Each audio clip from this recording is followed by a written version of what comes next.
ನನ್ನ ಬೆಂಬಲಿಗರ ಸಭೆಯನ್ನ ಕರಿಬೇಕು, ಕರೆದಾದ್ಮೇಲೆ ನಾನು ನಿರ್ಣಯವನ್ನ ತಗೊಳೋದಕ್ಕೆ ಸಾಧ್ಯ ಅಂತೇಳಿ ಅಲ್ಲಿ ಮಾಧ್ಯಮಗಳ ಒಂದು ಮೂಲಕ ಮಾತನ್ನ ಹೇಳಿದ್ದೆ. ಅದಾದ ನಂತರ ಇವತ್ತು ಕರೆದಂತ ತುರ್ತಾಗಿ ಕರೆದಿರುವಂತ ಈ ಸಭೆ ಇನ್ನು ಹಲವಾರು ಪ್ರಮುಖರು, ಹಲವಾರು ಹಿರಿಯರು ಈ ಸಭೆಗೆ ಆಗಮಿಸಬೇಕಾಗಿತ್ತು. ಕೆಲವರು ಕುತಂತ್ರವನ್ನ ಮಾಡಿ ಕೆಲವರನ್ನ ಸಭೆಗೆ ಬರೋದಕ್ಕೆ ಬಿಟ್ಟಿಲ್ಲ. ಸಭೆ ಕ್ಯಾನ್ಸಲ್ ಆಗಿದೆ ಅನ್ನುವಂಥದ್ದನ್ನ ಸಂದೇಶವನ್ನ ರವಾನಿಸಿದ್ದಾರೆ. ಕೆಲವರು ಬೇರೆ ಬೇರೆ ಕುತಂತ್ರಗಳಿಂದ ಇನ್ನು ಸಾಕಷ್ಟು ಜನ ಬರಬೇಕಾದರೂ ಈ ಸಭೆಗೆ ಬರೋದಕ್ಕೆ ಸಾಧ್ಯ ಆಗಲಿಲ್ಲ.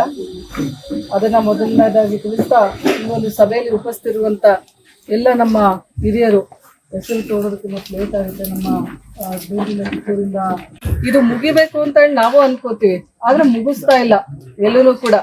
ಕೆಲವು ಕಡೆ ಹೇಳ್ತಾ ಇದ್ದಾರೆ, ಇವಾಗ ನಿಂತಂತ ಅಭ್ಯರ್ಥಿ ಆಗಿರ್ಬೋದು, ಅವರ ತಂದೆಯವರು ಅವ್ರನ್ನ ಸಂಪರ್ಕ ಮಾಡಿದೀವಿ, ಅವ್ರ ಸಂಪರ್ಕಕ್ಕೆ ಸಿಗ್ತಾ ಇಲ್ಲ, ಅವರ ಎಲ್ಲೂ ಕೂಡ ಅವರು ಲಭ್ಯವಾಗ್ತಾ ಇಲ್ಲ ಅಂತ. ಇಲ್ಲೇ ಇದೀನಿ ಬಾಗಲಕೋಟೆಯಲ್ಲಿ, ಬಿಟ್ರೆ ನಾನು ಬೆಂಗಳೂರು ನಿವಾಸದಲ್ಲಿ ಇರ್ತೀನಿ. ನಾನು ಎರಡತ್ರ ಬಿಟ್ರೆ ಇನ್ನೆಲ್ಲೂ ವಿದೇಶಕ್ಕೋ ಇನ್ನೆಲ್ಲೋ ಎಲ್ಲೂ ಹೋಗೋದಕ್ಕೆ ಸಾಧ್ಯ ಇಲ್ಲ. ಇವತ್ತು ಮನ್ಸ್ ಮಾಡಿದ್ರೆ ಭೇಟಿ ಆಗ್ಲೇಬೇಕಪ್ಪ ಅಂದ್ರೆ ಬಂದ್ ಭೇಟಿ ಆಗ್ತಿದ್ರಿ. ಹೆಸರು ಅನೌನ್ಸ್ ಆಗಿ 15 ದಿನ ಆಯ್ತು ಇವತ್ತಿಗೆ.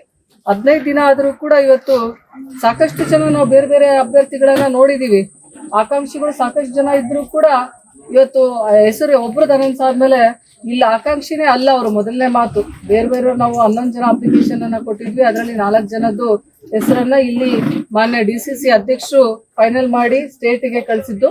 ಸ್ಟೇಟ್ ಅಲ್ಲಿ ಸ್ಕ್ರೀನಿಂಗ್ ಕಮಿಟಿಯಲ್ಲಿ ಆದಂತ ಇದು ಅವಘಡ ಅಂತ ಹೇಳೋದಕ್ಕೆ ಬಯಸ್ತೀನಿ. ಸ್ಟೇಟ್ ಅಲ್ಲಿ ಇವತ್ತು ಸ್ಕ್ರೀನಿಂಗ್ ಕಮಿಟಿಯಲ್ಲಿ ಇಲ್ಲದ ಹೆಸರನ್ನ ಸೇರಿಸಿ ಇವತ್ತು ಹೈಕಮಾಂಡ್ಗೆ ಕಳಿಸಿದ್ರು.